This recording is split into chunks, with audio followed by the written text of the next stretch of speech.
कराची में कुर्बानी के जानवरों की रखवाली का काम भी जोर पकड़ने लगा। मुख्तलिफ इलाकों में जानवरों की देखभाल के लिए नौजवानों ने मुआवजे के एवज खिदमात पेश कर दी। ये इलाका है सदर का, जहां लड़कों ने जानवर मालकान की मुश्किल आसान कर दी। देखभाल के लिए 1000 रुपए फी जानवर लिए जा रहे हैं, जिसमें जानवरों की खिलाई पिलाई और सफाई सुथराई भी शामिल है। 4-5 साल का अर्सा हो गया ये जानवर यहीं बनते और हम इसी तरह से हमेशा अपना जानवर यहीं बांधते हैं ताकि महफूज रहे। टेंट में बांधने का यही फ़ायदा होता है कि जिनके जानवर होते हैं वो इधर पे सही हिफाजत के साथ बांधे होते हैं और उसको कोई परेशानी नहीं होती। मतलब जो बंदे होते हैं इसके अपने चौकीदार खड़े होते हैं, तो इसकी वजह से जानवरों के लिए भी आसानी होती है। चारे मारे का बंदा इधर पे लगा होता है। इलाके के लड़कों ने ड्यूटी के लिए शिफ्टें लगा ली हैं। वो कैंप में मुख्तलिफ औकात में रखवाली करते हैं। गपशप लगाने का मौका भी मिल जाता है। मोहल्ले में रहते हैं हम लोग, रात भर जागते हैं तो उनकी रखवाली करते हैं।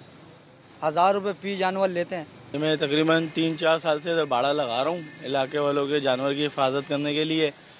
ऐसा है कि अक्सर बीच में आपने सुना है कि गाड़ी लेके आते हैं लोग, जानवर खोल के ले जाते हैं, चोरी कर लेते हैं, लेकिन इधर मैं पूरी रात चौकीदारी करता हूँ। 1-2 लड़के मेरे साथ भी होते हैं, तो इधर हिफाजत हो जाती है। ईद उल अज़हा के मौके पर हज़ारों रुपए की आमदनी से गली मोहल्लों के लड़के भी खुश हो जाते हैं।